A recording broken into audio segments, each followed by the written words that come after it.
Bienvenidos a la trastienda del mundo del espectáculo. La parte oscura. Divertida.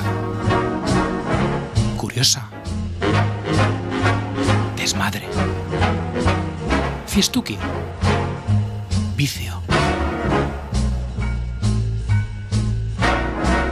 30 minutos de divagaciones improvisadas.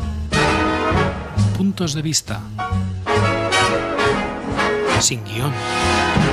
A lo que surja. La hora del héroe. Con George y Daniel San. La hora del héroe. Daniel San, ¿cómo estás? Muy buenas tardes. Buenas tardes, buenas noches para mí, George. Pues bien, vamos a por la tercera parte de los Beatles, ¿no? Sí. Vicisitudes de la vida pudimos retomar, gracias a Dios, así que estamos aquí. La tercera parte de la historia de los Beatles, pues bueno, cada parte es interesante, ¿no? Pero en esta hay muchos giros de guión, ¿eh? Sí. Y bueno... Arrancamos por el año 1966. Yesterday and Today. Bueno, sí, año 66, año en que los Beatles deciden dejar de actuar momentáneamente, y es un año de descanso, un descanso merecido, en el cual pues cada uno, por primera vez en un largo tiempo, pues se separan, ¿no? Y cada uno decide pues hacer un poco, bueno, otras cosas, ¿no? El caso de John es el más conocido porque se fue a Almería, se vino a España a grabar una película con el señorito Dick Lester. Sí. How I Won the War, una película, bueno, de la guerra. Bueno, la verdad es que yo no la he visto, Lo más destacable de esta época es que John, estando en Almería, en el descanso del rodaje, empieza a componer Strawberry Fields Forever. Que hombre, interesante. Pues la verdad pintaba bien. Se escuchan los demos incluso de esas primeras grabaciones de John en una grabadora en Almería, lo que luego sería el principio de una obra magna, ¿no? Pero bueno, esa implicación musical de John, pues yo la echaba de menos. En esa época que Revolver igual le pilló un poco a John desprevenido, con la mente distraída también, por el tema también de las drogas y todo eso, ¿no? Pero yo creo que Strawberry Fields a él le marca un nuevo camino que decide indagar, y eso es interesante. Paul, por su parte, pues realiza una banda sonora, la banda sonora de Family Way, con George Martin, que seguramente, pues bueno, seguramente no, la banda sonora debía ser de George Martin, y McCartney, pues bueno, ¿sabes? Ya le pasó con el Liverpool Oratorio en los 90, ¿te acuerdas, no? Que se lo hizo también suyo. George se fue a la India a practicar sitar con ni más ni menos que Ravi Shankar, que era, pues bueno, el Jimi Hendrix del sitar. y también supongo que aprovecharía para meditar y todo eso, ¿no? Digamos que a George se empezó a despertar un poco la vena mística, ¿no? Ya era místico él, pero, ¿sabes? De hecho, es él quien introduce al grupo en todo este mundo, ¿no? De Ringo no sabría decirte. Creo que Ringo se debió de aburrir un poco, porque creo que era el único que sin nosotros tres su vida no tenía sentido. Pero bueno, el tema es que después de este descanso se reúnen de nuevo, ¿no? Se explican las batallitas y bueno, John le debió enseñar a Paul Strawberry Fields. En aquella época seguramente Paul estaba trabajando en Penny Lane, pues temas que pintan bien, ¿no? Coincide en esta época que vuelven a juntarse y deciden volver a grabar un disco. Es cuando John conoce a Yoko Ono.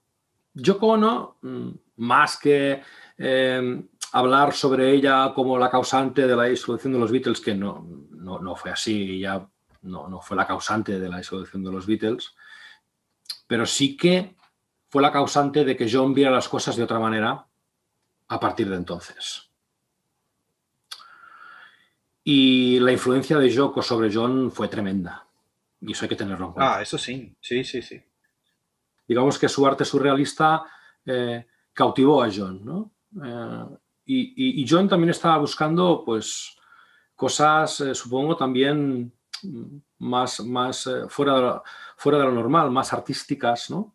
Bueno, el caso es que congeniaron y se llevaron bien y empezaron a verse a menudo. Hay que tener en cuenta también que cuando vuelven al estudio deciden tomárselo con calma, con mucha calma. Los temas los vamos a ir cocinando poco a poco y vamos a dedicarle más tiempo. Eran los amos de Big Rock, podían hacer lo que quisieran, se podían estar ahí como se estuvieron, creo que 6 meses. Sí. Madre mía. Sí. Era inaudito. Sí. O sea, pero 6 meses para grabar ¿qué? La Virgen, la gente debe pensar, ¿pero esta gente qué está haciendo? Y bueno, lo que estaban haciendo era revolucionar el mundo primero del estudio de grabación, convertirlo en un lugar de creación más que en un medio para poder divulgar tu música. Crearon un concepto de producción musical hasta entonces que inaudito, con 4 pistas, ¿eh? Sí. Vamos, es que claro. Entonces, sacaron un single, que menudo pedazo de single, cara a Strawberry Fields, cara B, Penny Lane, que eran 2 canciones, pues que, bueno, sobre todo Strawberry Fields tenía un sonido diferente, tenía arreglos de cuerda por doquier, además usados de una manera muy artística, de que John graba una parte de Strawberry Fields en sol y luego la otra parte la graba en fa, y bueno, le dice a George que las empalme, a George Martin, George Martin Sí. tiene que bajar la potencia de la electricidad del estudio para que las bobinas se ralenticen y eso provoque una bajada tonal, una de las 2 partes. Y eso no lo sabía. Tiene que bajar de sol a fa, ¿no? Claro. Para unir las 2 partes, pero eso le da un sonido diferente. Todo hay que decirlo. En esa época los Beatles ya habían escuchado el Pet Sounds. Sí, y claro, sí, se habían escuchado. Brian Wilson abrió el camino, les mostró el camino. De hecho, cuando Brian Wilson escuchó Strawberry Fields en la radio, cuando él estaba inmerso en Smile, en la obra inacabada, imposible, la locura ya total de Brian Wilson, desgraciadamente, porque Smile es una obra maestra que no ha visto la luz hasta hace muy poco, estaba enfrascado ahí y cuando escuchó Strawberry Fields dijo, hostia, se acabó, lo han conseguido. Es esto lo que yo quería hacer, ¿no? Claro. Strawberry Fields es la culminación de haber escuchado Pet Sounds y haberlo aplicado a tu música, ¿no? Aquellos chelos que hay en Good Vibrations son los mismos chelos que usa Lennon en Strawberry Fields.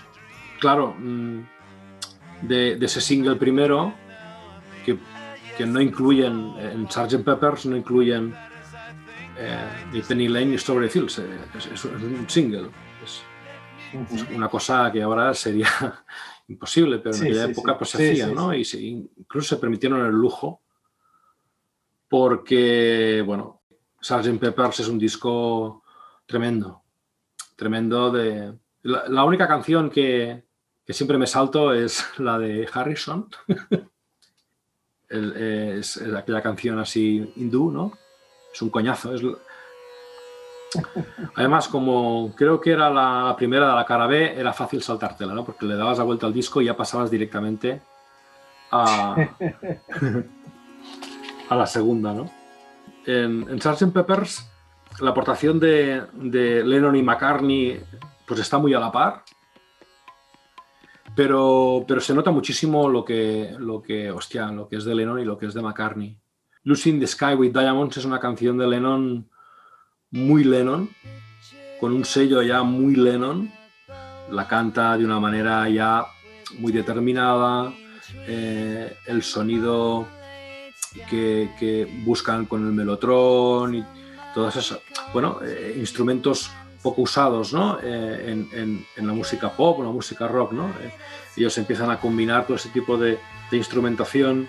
Digamos que en conjunto es un disco donde cada canción tiene una producción novedosa y unos arreglos novedosos, yo creo que hasta ese momento poco escuchados o nunca escuchados, ¿no? Muy bien planteados por Brian Wilson en su Pet Sounds, pero llevado a digamos, con Sgt. Pepper's a su máxima expresión.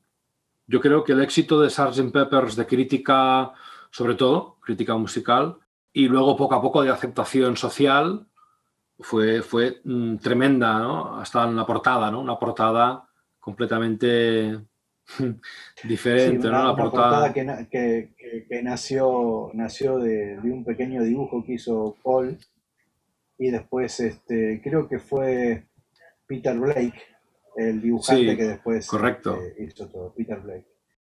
Cuando estaban a mitad del disco, ni siquiera sabían el nombre de cómo iban a llamar ese disco, pero cuando llegaban a la mitad del disco, estaba dando vueltas esta canción de Sgt. Pepper, de Sargento Pimienta, y es como que no le había dado mucho interés. Entonces George Martin un poco se focalizó en esa canción y dijo, hostia, esto tiene algo diferente. Es una canción, como vos lo decías anteriormente, muy distintiva, porque también tiene ese deje macarniano, en el cual también McCartney se define a sí mismo, ¿no? Así como tú lo decías con la canción de John Lennon, y luego gustase o no más la canción de Ringo Starr dentro del disco. Es como que ellos crearon, a partir de Sgt. Pepper, un alter ego como que ellos no eran, y jugaron con eso, ¿no? Jugaron a ser que no eran los Beatles, que eran los Sgt. Peppers, ¿no? O sea, sí, exacto. Y eso también les dio ese plus. Es Te lo digo desde mi enfoque psicológico de la cosa, ¿no? Es verdad. Tantas veces el disco, ¿no? Ese alter ego, ¿no? De ser la banda del Sargento Pimienta, ¿no? Exacto. Digamos que era, ser los chicos. Era una licencia. Beat, exacto, ¿no? Era una licencia, ¿no? Exacto. Para poder hacer el hartos de ellos mismos. Para poder hacer el gamberro, musicalmente hablando. Claro. ¿no? Y de probar todo tipo de experimentos y de sonoridades y de. ¿no? Les daba esa cierta libertad, ¿no? De quitarse esa etiqueta Beatle. Exacto. Entonces, claro, es en esa época donde los Beatles no solo se quitan el traje y se dejan bigote, y Lennon recupera las gafas redonditas, que ya no dejará de llevar más. Sí. También es verdad que Sgt. Pepper's los elevó al Olimpo de los dioses. Y se sentían... McCartney se sentía Mozart, el nuevo Mozart. Sí. Hostia, o sea, esto es insuperable, y ahora ya, se meten a través de George en el tema de la meditación. Y esto, a ver, ¿qué pasa con esto de la meditación? No, pues es una manera también de encontrarte a ti mismo, es una manera, no necesitas drogas. Entonces Lennon dijo, hostia, igual, con el tema este de la meditación y sin tomar drogas, pues puedo hacer canciones mejores, y McCartney también lo debió de pensar. George dijo que a él le servía. De momento con la canción india no nos convencía. Pero, deciden hacerle caso a George y se van a un seminario de meditación trascendental en Bangor. Por el Maharaji. En Gales. con el Maharishi Mahesh Yogi. Sí. Bueno, que era un tío que estaba dando conferencias por, no sé si por Europa, por todo el mundo, con el tema este de la meditación. No me preguntes mucho más sobre este tema, pero bueno, el tema es, pues eso, meditar, ¿no? Y encontrarse a uno mismo y todo eso. Bueno, pues se van los 4 Beatles. Hay una fotografía buenísima donde salen con el Maharishi. ¿El helicóptero? ¿La que está en el helicóptero? Cuando da la conferencia en Bangor. Que bueno, que sale Lennon ahí sentado, creo que en el suelo, con cara un poco de a ver de qué va esto, ¿no? George con una cara de convencimiento total, Ringo hace una cara de no me estoy enterando de nada, y McCartney hace cara de, bueno, esto es lo que está, tengo que estar a la altura. O sea, he de hacer como ver que lo estoy entendiendo o que me lo estoy creyendo, porque si no van a decir que soy un paleto. Pero lo importante realmente de esa experiencia o de esa primera experiencia con el Maharishi fue que estando ahí les avisan de que Brian Epstein ha muerto. Y, hombre, y además que lo han encontrado muerto por una sobredosis de barbitúricos. Con 32 años, ¿eh? Eso golpea al grupo. Porque además los pilla ahí, los pilla afuera, los pilla con el Maharishi. El Maharishi, vamos, que se olía la oportunidad como un tiburón huele la sangre. Billetes a les comió, no, vio una oportunidad para comerles un poco más la perola, de que tenían que superarlo, de que tenían que tener un recuerdo bonito de Brian, que era un buen momento para la meditación, que era bla, bla, bla, bla. Y bueno, pero también es verdad que, bueno, Brian Epstein, desde el momento en que los Beatles dejan de hacer giras, dejan de hacer conciertos, pues digamos que no pintaba mucho, ¿eh? No tenía mucho que hacer. No. Entonces, bueno, pues se encerraron en el estudio con el Sgt. Pepper's, tal y cual, no sé qué, luego se fueron a meditar, no sé qué, no sé cuántos. No hacía la pinta de que los Beatles volvieran a plantearse hacer una gira. Además, Sgt. Pepper's no se podía llevar de gira, en el caso de que se lo hubieran planteado. No. Además, en esos momentos era técnicamente imposible. Además, yo creo que Sgt. Pepper, además de ser alter ego, Sgt. Pepper's tenía la diferencia de que los Beatles sabían que, como ya no tendrían que defender eso en directo, podían hacer todo lo que quisieran. Porque no era un disco de estudio. Y como ya se quitaron el peso de los directos, mira, vamos a hacer algo que nos apetezca, que nos guste.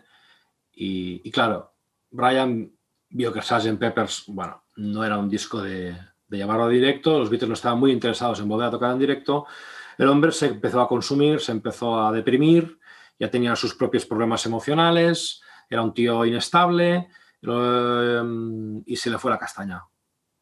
Le pudo la presión, sí. Le pudo la soledad, además ya se veía como que ya nadie contaba con él y dejar de ser el manager de los Beatles, pues bueno, no lo pudo asimilar.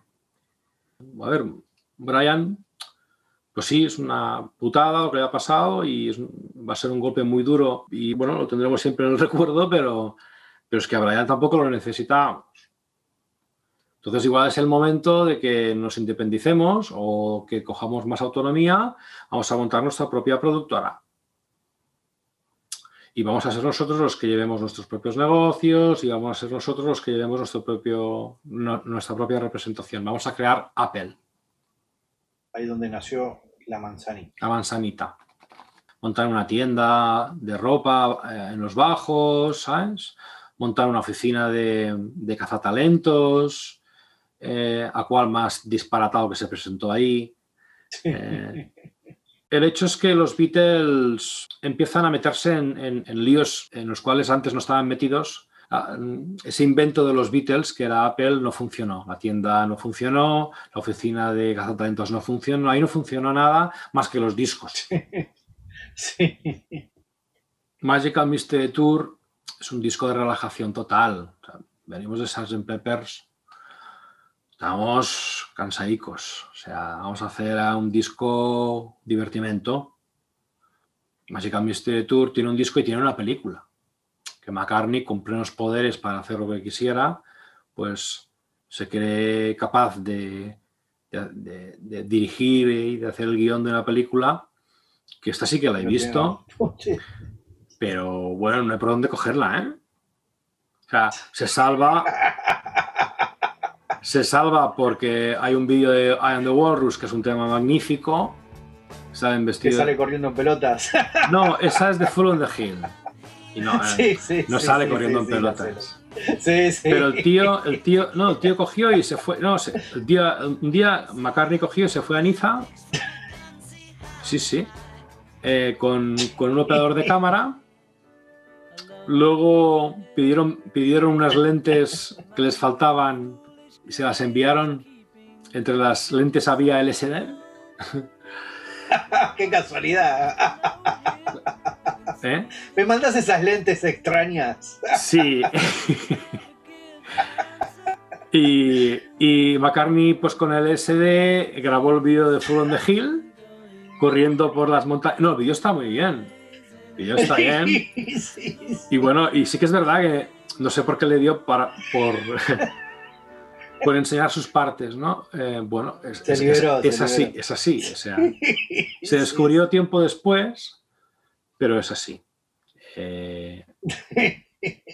Vamos a dejarlo ahí. Sí. Vamos a ver cómo la cosa se va complicando.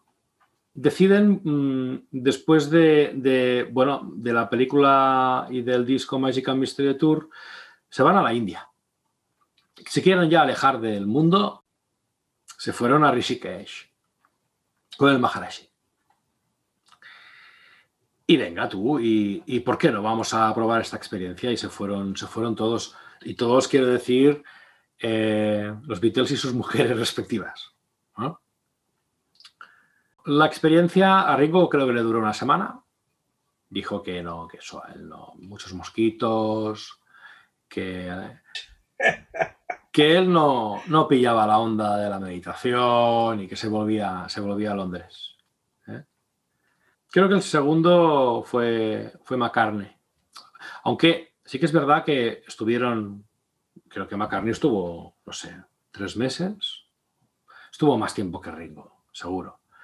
Durante ese tiempo, pues se dedicaron mucho a tocar la guitarrita, a componer, ¿no? Tenían mucho tiempo para meditar y para componer y un poco White Album nace en la India, ¿no?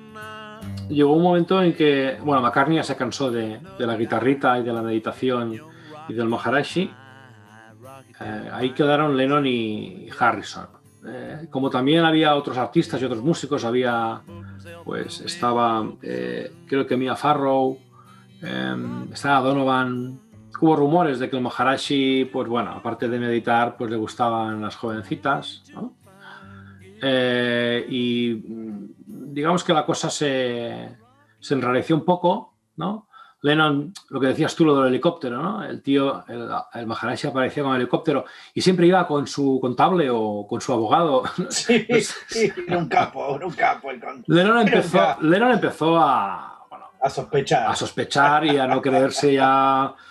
Se empezó a mosquear, ¿vale? El tema de que, bueno, pues supuestamente era célibe, ¿no? Pero bueno, pues bueno, ahí al final se sabe todo y hubo rumores y malos rollos y entonces el Maharishi también empezó a meterse con tema de quería porcentajes de las ganancias de los Beatles y Lennon dijo basta, se acabó. Y cogió con Harrison y se fue a hablar con el Maharishi y le dijo: Maharishi, nos vamos. Hostia, Maharishi se quedó parado, ¿no? Claro. ¿pero por qué, no? Y hay la famosa contestación de Lennon, ¿no? Si eres tan cósmico, pues ya lo sabrás, ¿no? Sí. Para Lennon se acabó el tema de la meditación. Para Harrison no. Le costó asimilarlo y todavía, pues bueno, años posteriores incluso defendió al Maharishi. Harrison está muy metido con este tema, pero bueno, a Lennon ya no lo vimos más con el tema de la meditación, a McCartney tampoco y a Ringo ya ni te cuento. Pero de toda esa experiencia nos vamos al White Album. Se permiten el lujo de hacer una portada en blanco. O sea, ya, ¿sabes? Los dioses del Olimpo del Olimpo. Sí. Y el White Album sorprende porque hay 30 canciones. Es un álbum doble. Madre mía, 30 canciones. Y es un álbum, bueno, donde yo creo que se escenifica muy claramente ya el territorio Lennon, el territorio McCartney, el territorio Harrison. Los Beatles se quieren mostrar más auténticos que nunca, quieren, digamos, relajarse musicalmente, no llegar a las cotas de producción de Sgt. Pepper's. Bueno, ahí estaba, teníamos Revolution, Helter Skelter, Helter Skelter es de McCartney. Sí, sí, sí. Yo me quedaría con el hecho de que el White Album es un inicio de separación artística de los Beatles, en la que, digamos, así como antes, pues bueno, las canciones eran un poco aprobación de los cuatro, aquí cada uno hace su canción, te guste o no. Y punto. Y lo voy a hacer así, sí. ¿Vale? Y yo lo voy a hacer así, ¿de acuerdo? Y esto van a ser, pues, tus canciones, mis canciones y las canciones de George. George graba en el White Album While My Guitar Gently Weeps con un guitarrista misterioso, el que le hace el solo de la canción, que luego se supo que era Eric Clapton. Sí. Harrison se empieza a relacionar con músicos de la talla de Eric Clapton. Eric Clapton se empieza también a relacionar mucho con la mujer de George. Con la mujer.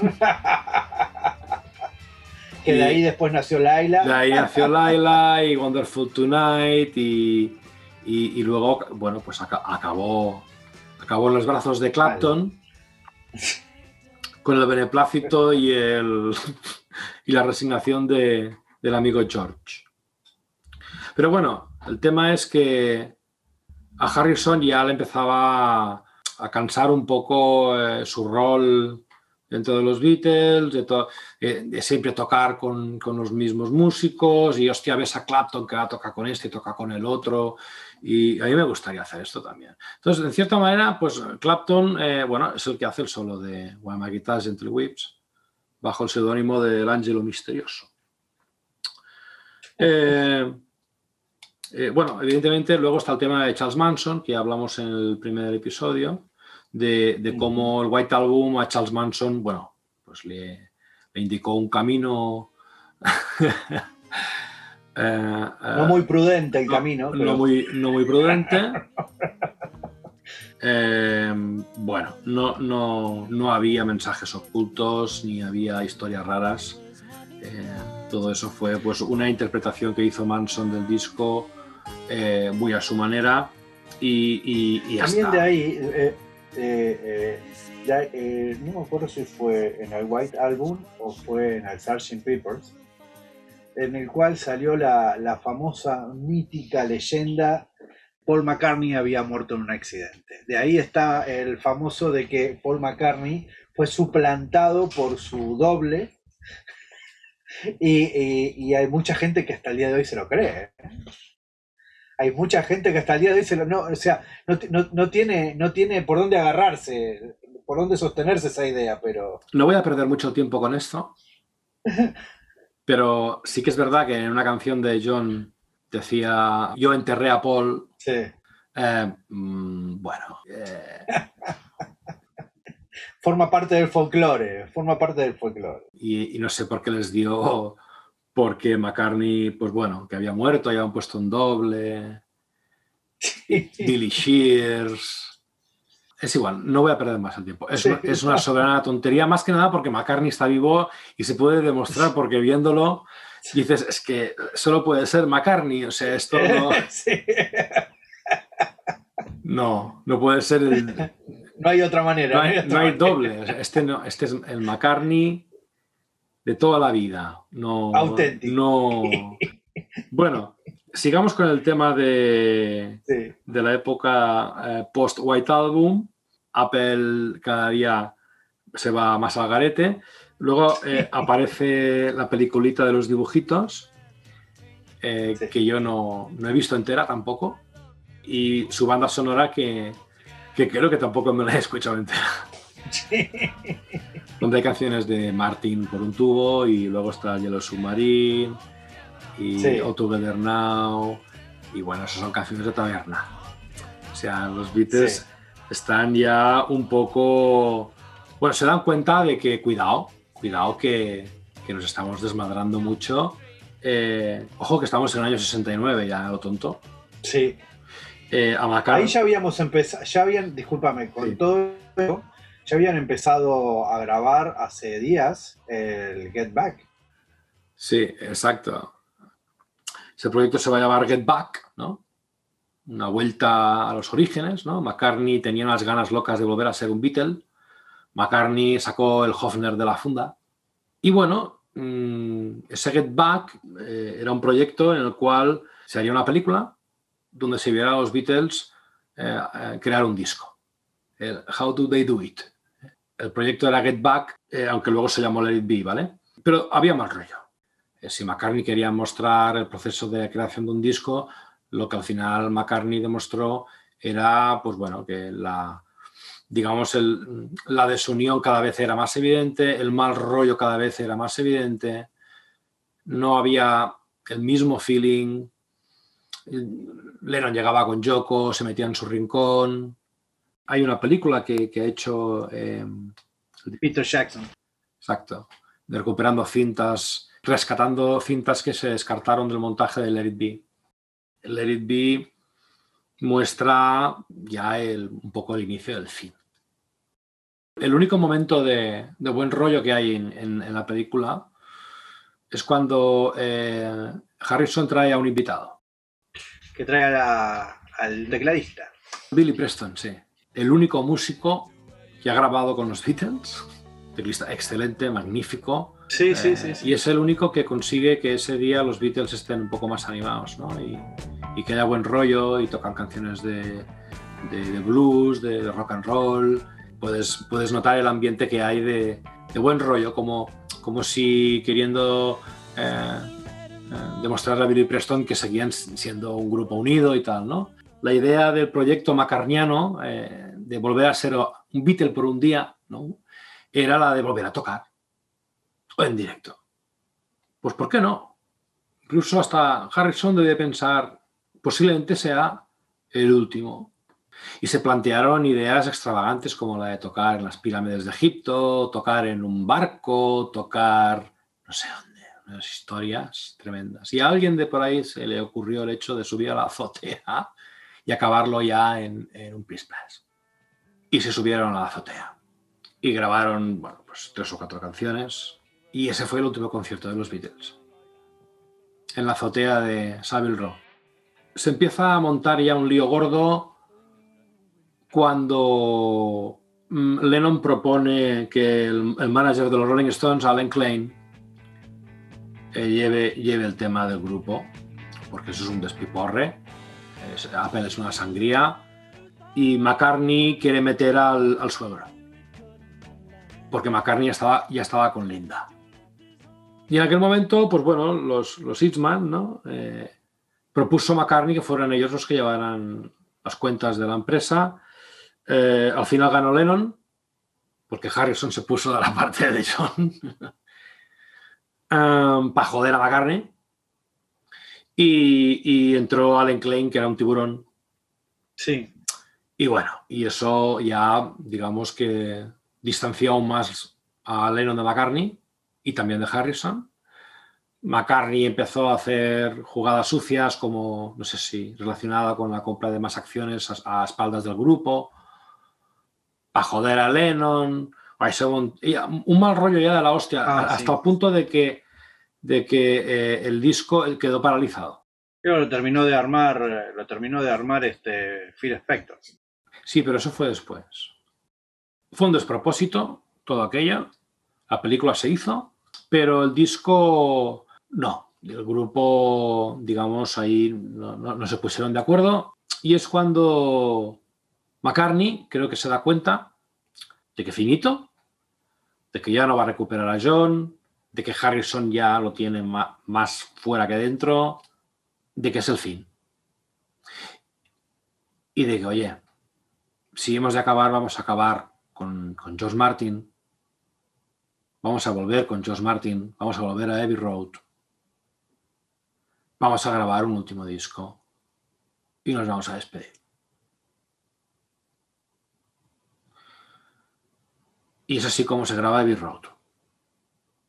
En Abbey Road, que en la portada salen los Beatles en el paso de cebra, es importante destacar que la idea no es ver a los Beatles en un paso de cebra, sino el hecho de que al fondo están los estudios de grabación de Abbey Road y los Beatles se están yendo. Esa es la idea de los Beatles en la portada de Abbey Road. Es su despedida.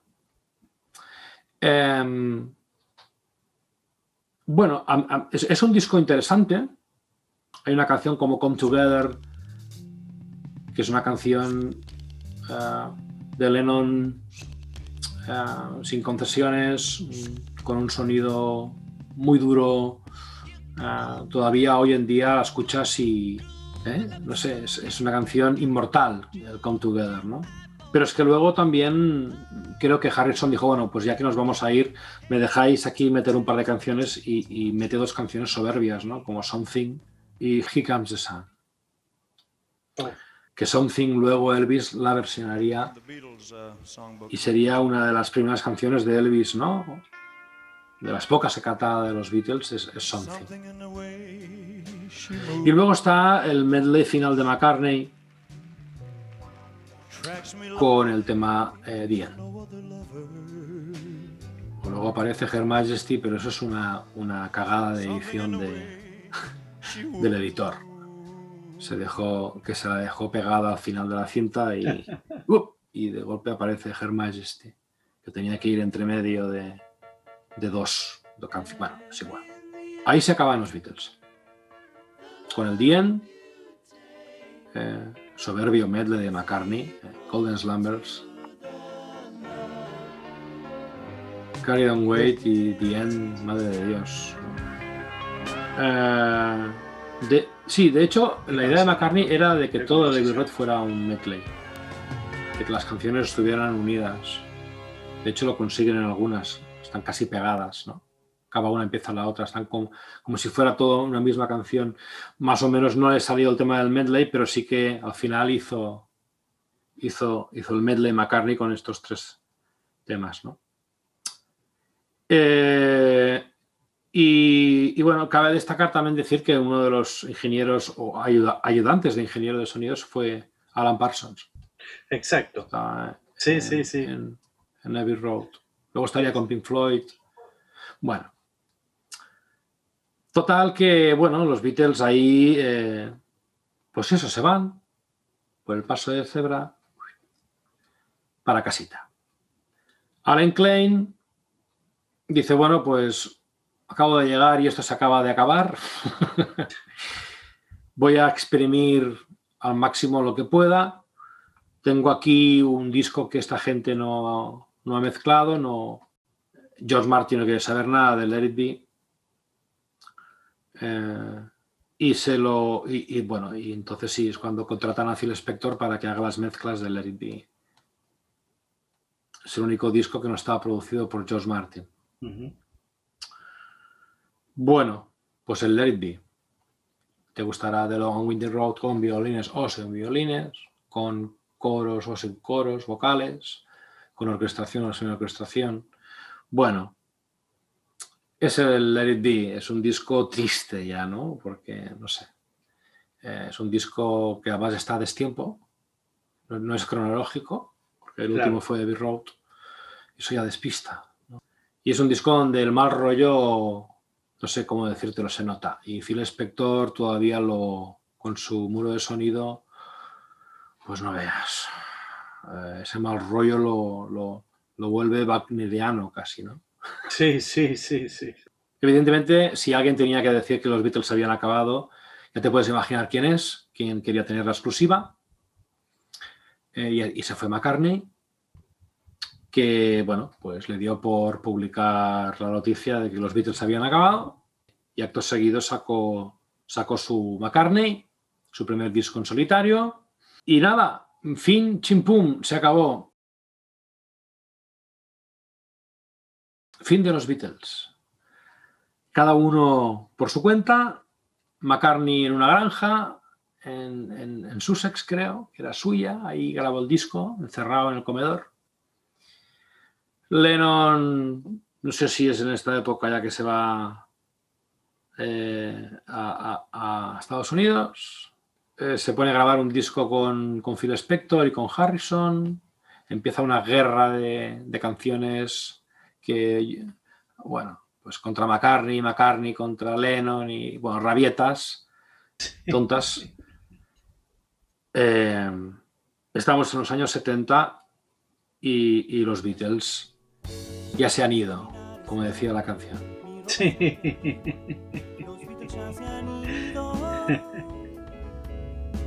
Siendo todavía muy jóvenes, sobre los 30, pero bueno, digamos que se encontraron con, sobre todo McCartney, ¿no? ¿Qué va a ser de mi vida ahora que no soy un Beatle? A Lennon le fue muy bien ya liberarse totalmente, largarse a Estados Unidos y meterse en otras historias. El primer disco de McCartney no, pero el Band on the Run sí que fue un gran disco. Pero creo que fue el único. Me duele decirlo en el alma, pero me he escuchado toda la discografía de McCartney intentando encontrar a ese McCartney de los Beatles que nunca encontré. Y también escuchándome la discografía entera de Lennon, intentando buscar a ese Lennon de los Beatles, que ya nunca más encontré.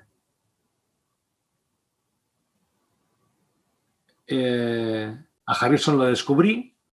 Pobre hombre, pudo hacer un disco enterito de cabo a rabo, además el mejor de los Beatles en solitario. Ringo, pues bueno, ha ido haciendo, ¿no? Pero no me he escuchado toda la discografía de Ringo y nunca más ya fue lo mismo. Nunca. Habrá gente que dirá, no sé, igual me gusta más el McCartney de ahora que el McCartney de los Beatles, pero no es mi caso. Y lo mismo pasa con Lennon. Se fue la magia y se fue la magia del todo. Luego también, claro, la muerte de John en los 80, pues ya se rompía la posibilidad de cualquier tipo de intentar volver a recuperar esa magia, ¿no? Muerto John, ya imposible que los Beatles volvieran ni siquiera a intentarlo. Sí, sí, sí. Como así fue. Y eso McCartney ya dijo, pues ahora sí que tengo que ser más McCartney que nunca. Y eso hizo unos discos de McCartney que fueron insufribles. Y Harrison igual, ¿eh? Se acabaron los Beatles, se acabó la magia. Yo creo que como colorario final, Sí. Los los hemos puesto Beatles- tristes, ¿eh? Vaya, es curioso, ¿eh? Es que es triste. Es triste porque a diferencia de otras décadas, la década del 60 fue la década en cual todas las ciudades del mundo y en su gran mayoría las políticas del mundo veníamos de una guerra que ya había pasado hacía 15 años, pero que durante esos 15 años la gente se curó. Y se curó y llegó la libertad a las calles y llegó la libertad a la música. Y con el desavenio del fin de los Beatles, se acabó una época también. Y está muy marcada. O sea, si tú miras para atrás, tú que eres un licenciado en historia, en la historia de la música contemporánea, pop, rock, como cada uno lo quiera llamar, que realmente tuvo un principio y un fin dentro de una década muy marcada, donde las sociedades del mundo estaban muy marcadas por el principio y el final de una guerra que fue la Segunda Guerra Mundial, y por todos los cambios tecnológicos que trajo. Por eso, más allá de que si estás escuchando este podcast y no te gustan los Beatles, yo te diría de que, como buen consejo de un amigo, que los puedas escuchar, para darte cuenta no solamente de la evolución musical, sino la evolución tecnológica y la evolución de la sociedad. Hacia dónde apuntaba un primer disco y hacia dónde apuntaba el último disco, ¿no?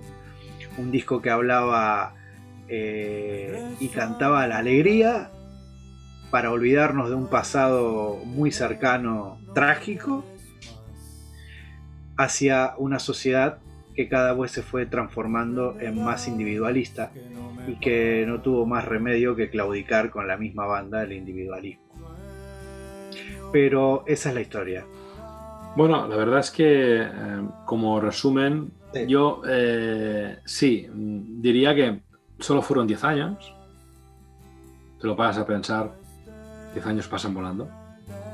Sí.